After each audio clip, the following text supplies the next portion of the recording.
Sejak dimulai pada Minggu ketiga Februari hingga awal April 2021, baru 1,73 juta lansia yang telah menerima vaksinasi dosis pertama. Angka ini baru sekitar 8,2% dari target vaksinasi lansia, yakni sebanyak 21,6 juta orang.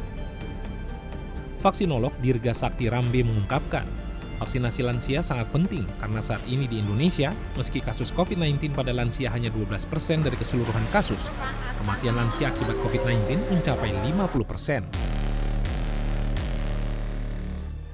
12% kasus COVID itu terjadi pada lansia, hanya 12%.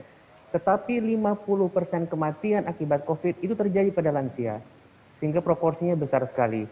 1 dari 3 pasien COVID yang dirawat di rumah sakit itu lansia. 1 dari 3 pasien COVID yang meninggal di rumah sakit itu lansia. Nah, sehingga di seluruh negara itu sama, prioritas vaksinasi itu adalah pada lansia. Selain membuka layanan sentra vaksinasi di puskesmas dan sarana publik lain, pemerintah juga bekerja sama dengan berbagai pihak untuk menjaring lebih banyak lansia bisa ikut vaksinasi.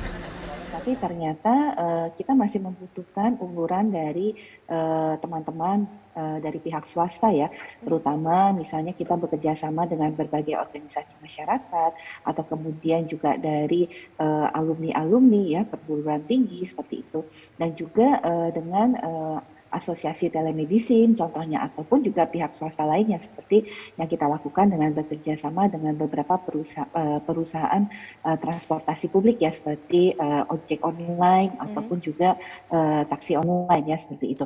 Nah, harapannya selain tadi memudahkan para lansia untuk mengakses tempat-tempat layanan vaksinasi, yang kedua juga adalah tentunya memastikan tadi ya bahwa lansia tadi betul-betul tidak perlu menunggu antri terlalu lama. Petugas juga mengimbau setiap daerah menggerakkan semua petugas mulai dari camat hingga tingkat kepala RT untuk melakukan sosialisasi dan mengajak lansia agar segera mendapatkan vaksinasi.